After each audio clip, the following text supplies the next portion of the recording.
Hello everyone, welcome back again to a new question of machinery account. इस series में हम depreciation के question solve करेंगे ताकि आप इजीली आगे के कॉम्प्लिकेटेड क्वेश्चंस भी सॉल्व कर सकें। हम अलग अलग वैरायटी लेके आ रहे हैं क्वेश्चंस की। ये वाला क्वेश्चन देखिए, on 1 April 2015 X limited purchased a machine costing 4 lakh and spend 50,000 on its installation. The estimated life of machinery is 10 years, 10 साल दी हुई है। After which its residual value दी हुई है 50,000 ओनली।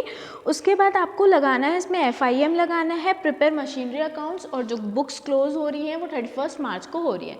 तो इसमें जब हम मशीनरी अकाउंट बनाएंगे बच्चों, तो आप देख सकते हो पहले आपको डेप्रिसिएशन जो निकालना है वो फॉर्मूला मेथड से निकालना है। फॉर्मूला मेथड क्या होता है? Cost of asset minus residual value upon estimated life होता है, जो यहाँ पे आपको दिख रहा है। इसको आपको क्या करना है, पहले निकालना है रेट ऑफ डेप्रिसिएशन, उसके बाद ये पुट होगा। जैसे रेट ऑफ डेप्रिसिएशन देखो यहाँ पे कितना निकला है, 40,000 PA निकला है। ठीक है, 40,000 PA मतलब 40,000 हर साल चार्ज होगा। PA मतलब होता है पर एनम। तो हर साल आपको 40,000 चार्ज करना है। इस 40,000 को आप मशीनरी अकाउंट में कैसे लिखेंगे? देखिए, बाय डेप्रिसिएशन लिखेंगे। कैसे लिखेंगे? बाय डेप्रिसिएशन लिखेंगे।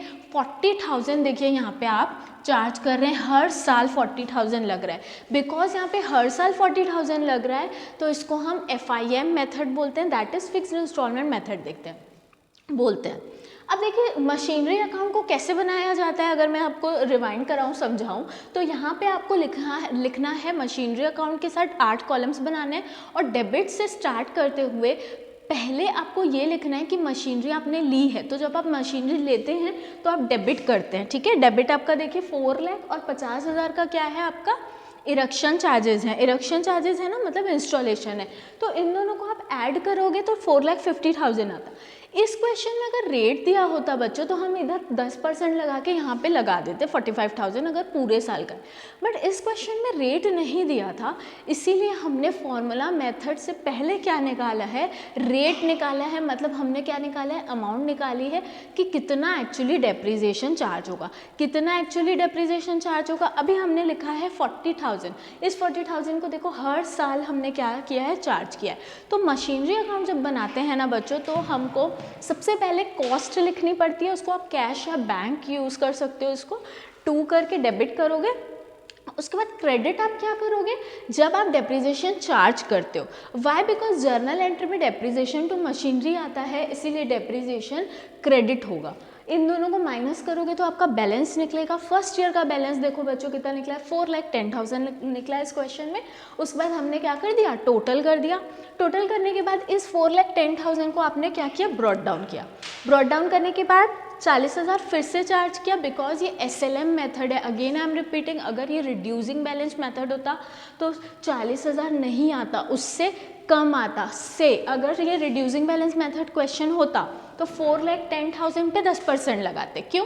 क्योंकि रिड्यूसिंग बैलेंस मेथड का मतलब होता है हम बैलेंस पे 10% लगा रहे हैं, और फिक्स्ड इंस्टॉलमेंट मेथड का मतलब होता है कि हम कॉस्ट पे लगाते हैं। ठीक है, उसके बाद देखो बैलेंस इसका कितना आ रहा है, इसका बैलेंस आएगा 3,70,000।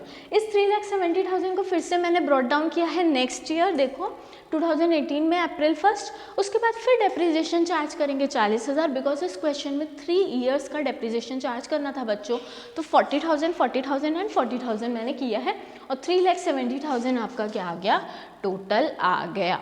तो इस टाइप से ये क्वेश्चंस को सॉल्व किया जाता है। अगर आपको इस क्वेश्चन में कोई भी प्रॉब्लम होगी या कोई अदर आपको डेप्रिसिएशन में कुछ समझना है, या कोई भी अकाउंट्स का आपको कुछ ऐसा टॉपिक है जो आप समझना चाहते हैं, तो आप कमेंट कीजिए और शेयर कीजिए अपने दोस्तों के साथ, अगर ये आपको यूज़फुल लगता है। Thank you, till then bye bye, take care.